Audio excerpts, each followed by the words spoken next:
শ্রীকৃষ্ণ কি বলেছিলেন? শ্রীকৃষ্ণের উপদেশে বলেছিলেন, শ্রীকৃষ্ণ পরমহংসদেব বলেছিলেন, শ্রীকৃষ্ণ পরমহংসদেব বলেছিলেন, শ্রীকৃষ্ণ পরমহংসদেব বলেছিলেন, কি বলেছিলেন? ধর্ম মানে ধারণ।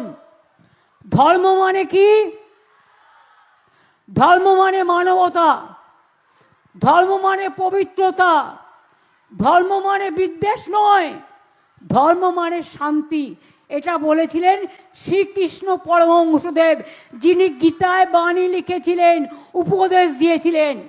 শ্রীকৃষ্ণ পরমহংসদেব, যিনি গীতায় বাণী লিখেছিলেন, উপদেশ দিয়েছিলেন। শ্রীকৃষ্ণ পরমহংসদেব, যিনি গীতায় বাণী লিখেছিলেন, উপদেশ দিয়েছিলেন। যারা গীতা নিয়ে গীতাকে অপমান করেন তাদের বলি, ওরে উন্নয়নের পাঁচালীকে নিয়ে তুই ওটাকে চাচালি করছিস, যায় আসে না। কোনোদিন পড়েছো পাঁচালী? এসো মা লক্ষ্মী, বসো মা লক্ষ্মী, থাকো মা লক্ষ্মী আমার ঘরে। এসো মা লক্ষ্মী, বসো মা লক্ষ্মী, থাকো মা লক্ষ্মী আমার ঘরে। কোনোদিনও পড়েছো পাঁচালী?